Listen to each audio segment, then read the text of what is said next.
এবার দেখেন এঁচোড়ের রেসিপিটা দেখতে কতটা লোভনীয় লাগছে। এই শুধু দেখেন কত সুন্দর আর একেবারে সফট, এই নরম তুলতুলে, ভাজাও কিন্তু খুব সুন্দর হয়েছে,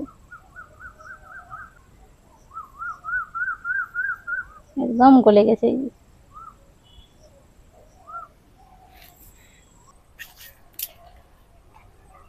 আসসালামু আলাইকুম, মেহেক কিচেনে আপনাদের সবাইকে স্বাগত। এছাড়া তো আপনারা অনেক রকম রেসিপি করে খেয়েছেন, তো আজকে আপনাদের আমি একটা দারুণ মজার একেবারে নতুন ধরনের রান্না করে দেখাবো।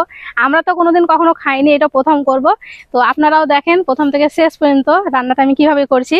দেখতে যত সুন্দর, খেতে কিন্তু আরো বেশি মজা। তো এই যে আমাদের এঁচড় গাছের কাছে চলে এসেছি, তো এখান থেকে একটা কচি এঁচড় কেটে নেব।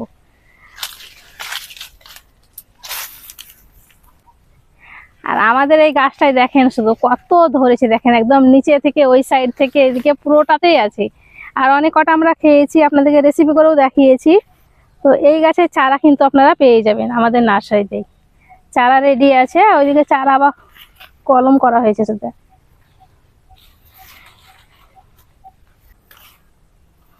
এইটা নিয়ে নেব,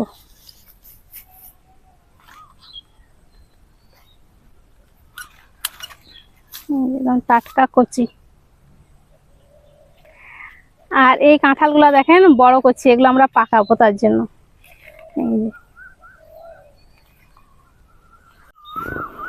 নিজের গাছে ছোট বড় যেটা খেতে ইচ্ছা হবে, দেখেন গাছ থেকে একদম টাটকা পেড়ে নিচ্ছি, যেমন সাইজের চাইবো।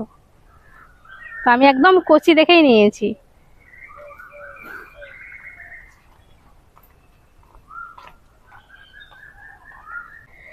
গাছ থেকে আমি এঁচোড়টা কেটে নিয়ে চলে এসেছি।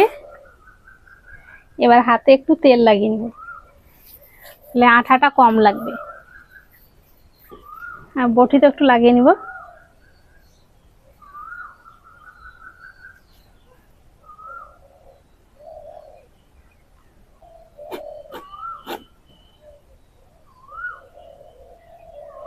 আমি ছিলে নেবো এইভাবে।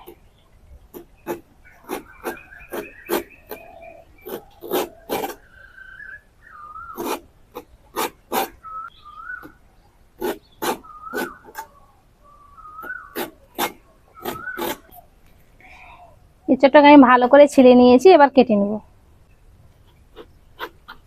এইরকম সাইজ করে কেটে নেব।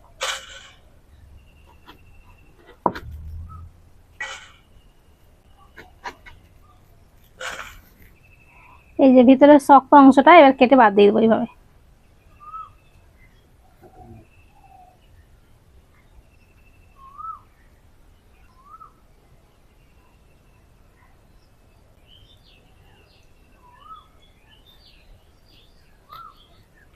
যে এরকম করে বাদ দিয়ে দেবো।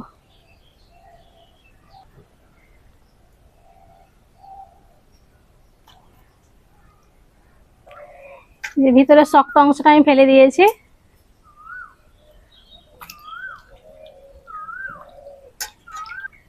এবার সেদ্ধ করে নেব।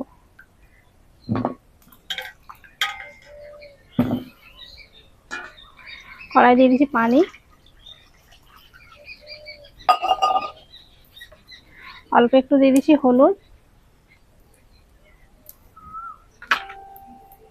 আর দিয়ে দেবো লবণ।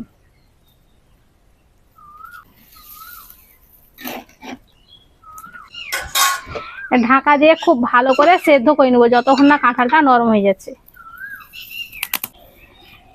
এঁচোড়টা সেদ্ধ হতে হতে এদিকে আমি দেখেন আমাদের বাগান থেকে ফুল তুলে নিয়ে চলে এসেছি, জবা ফুল। আর এই জবা ফুল দিয়ে কিন্তু আমাদের অর্গানিক তেলটা তৈরি করি, তেলে লাগবে আমাদের। এবার চেক করে নিব। এই যে দেখেন পুরোপুরি সেদ্ধ হয়ে গেছে, নরম হয়ে গেছে, একদম নরম করেই সেদ্ধ করে নিতে হবে। এবার উঠিয়ে নেব।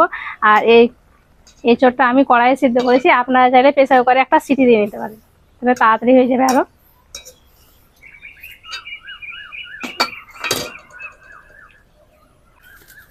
এবার সব গুঁড়ো মশলা ভালো করে মাখিয়ে নিব। একবার তো লবণ দিয়েছি আমি সেদ্ধ করার সময়, এখন অল্প করে দিয়ে দিচ্ছি একবার। একটু হলুদ দিয়ে দেবো।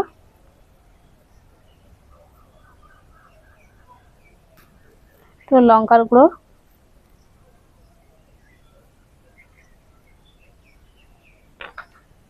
ভাজা জিরে গুঁড়ো, সব মশলা একটু একটু করে দিয়ে দিতে হবে, তাহলে খেতে বেশি ভালো লাগবে। এবার আদা রসুনের পেস্ট দিয়ে দিচ্ছি। এই যে রসটা এইভাবে চিপে চিপে দিলে পরে বেশি ভালো। এঁচড়ের দুই পিঠে ভালো করে মশলাটা মাখিয়ে নেবে এইভাবে। ভালো করে আমি মশলা লাগিয়ে নিয়েছি। আর এদিকে একটা বাটিতে একটা ডিম ভেঙে নেব।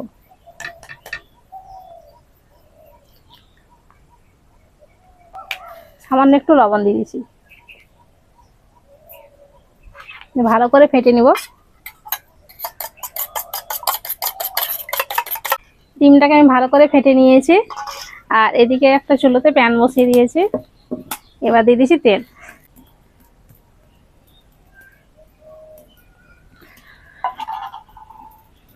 তেলটাকে ভালো করে গরম করব।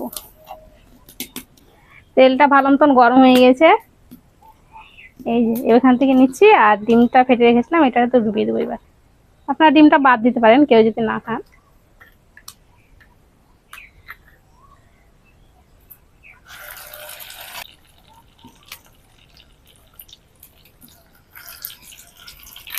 এবার হালকা আছে ভালো করে ভেজে নিতে হবে।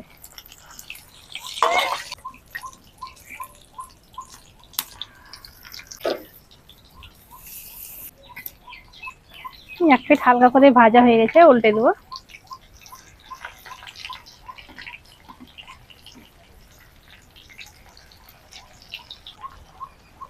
এবার উল্টে পাল্টে এটাকে একদম লাল করে ভেজে নেব।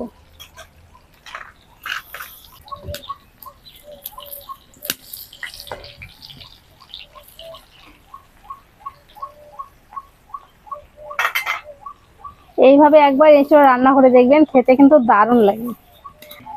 এঁচড়টাকে আমি ভালো করে ভেজে নিয়েছি, আর আগে থেকে তো ভালো করে সেদ্ধ করে নিয়েছি, শুধু এবার লাল করে ভেজে নিয়েছি, তাহলে পরে হয়ে গেছে। এরকম কালার করে ভেজে নিতে হবে।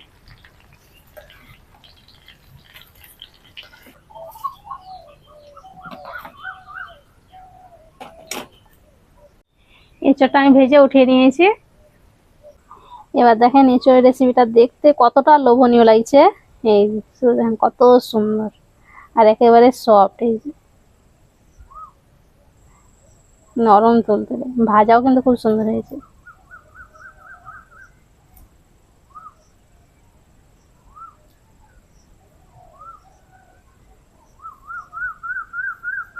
একদম গলে গেছে।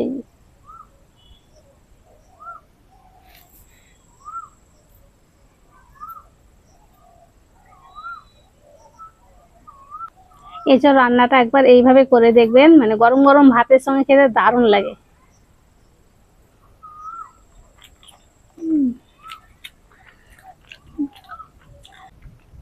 এঁচড়ের এই রেসিপিটা প্রথম আমি খেলাম, খেয়ে কিন্তু অবাক, এত সুন্দর খেতে। আপনারা একবার বাড়িতে বানিয়ে দেখবেন, খেতে কিন্তু দারুণ, সবাই পছন্দ করবে। আর কি মনে হচ্ছে জানেন তো, একবার মনে হচ্ছে মাছের টিকা খাচ্ছি, একবার মনে হচ্ছে মাংসের টিকা খাচ্ছি। খুবই সুন্দর স্বাদ। আশা করছি আজকের এই নতুন ধরনের এঁচড়ের রেসিপি আপনাদের অনেক ভালো লেগেছে। ভালো লেগে থাকলে প্লিজ লাইক কমেন্ট শেয়ার করবেন, আর আমার চ্যানেলটি অবশ্যই সাবস্ক্রাইব করবেন। সবাই ভালো থাকবেন, সুস্থ থাকবেন। ধন্যবাদ।